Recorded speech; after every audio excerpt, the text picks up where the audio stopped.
So as you can see with these three overall categories of samadhi, samadhi is stratified. Some will say that samadhi is made up of 7 different layers, and some will say there's 10 different forms of samadhi. So I've done my best to lay this out in a way that's easy to understand these various nuances of the stages and layers of samadhi. Now, starting with Savikalpa Samadhi, which is also synonymous with the words Samprajnata Samadhi or Sabija Samadhi. This word bija means seed, and Sabija means with seed.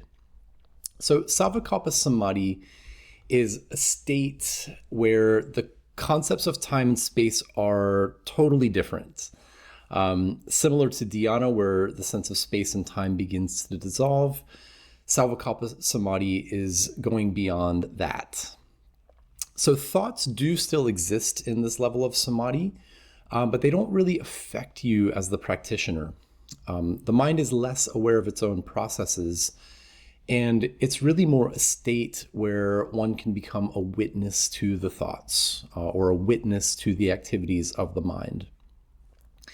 In this state of complete absorption of the mind into the object, this is where the various siddhis or powers, as well as the right knowledge about the object is revealed. And what I mean by right knowledge is the deepest understanding of the essence of the object of meditation. So our mind is always seeing things when we're in our conscious thinking mind. It's always looking at things through the lens of our own perception. And you can kind of think of this like wearing a yellow tinted or rose tinted sunglasses, that we perceive the world through our own experience and our own perception. Whereas in the state of samadhi, this right knowledge is as though we've completely cleaned the lens of any of our own perceptions to truly understand the object of focus with right knowledge. Within Savikalpa Samadhi, there are 4 layers, and it's said that these layers should be approached in order, or in other words, a mastery of each of these components of samadhi in order.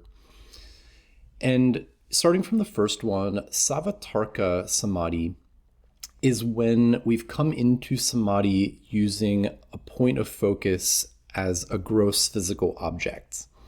Whether that's the apple, the tip of the pencil, the tip of the nose, or the tip of the tongue, it's something specific. And from that tangible physical object, we gain the right knowledge about the essence of that thing. So this is sort of why it's recommended to start with a gross physical object before considering a concept, because the next level of Savikalpa Samadhi is called Savikara Samadhi. Translated as deep reflection, this is when the point of focus from dharana into dhyana, we reach samadhi from an abstract concepts. The ones I shared earlier were a concept such as love, of kindness, of a color, or even abstract concepts like who am I? Like, who am I really? Or what am I? So Savikara Samadhi is where there's the right knowledge and insights about the essence of a more emotive or tonal quality of a thing or of a component of Prakriti. Now, the third stage of Savikalpa Samadhi is called Ananda, which means bliss. This is devoid of any object of meditation. It's a clearing of the mind, but a complete immersion into that quality of being sattvic, that sweetness or that blissful essence of just being. Now, the fourth stage of Savikalpa Samadhi is called Asmita. And ironically, the word asmita comes up in another chapter of the Sutras, which is actually an obstacle from reaching samadhi. And in that context, asmita being an obstacle is the sense of I-ness, or the sense of I is sometimes misidentified as the sense of I being the ego. Whereas in the state of Savikalpa Samadhi, the asmita level of samadhi is the sense of the true I, the sense of capital S self, or the sense of I without the ego, or I alone.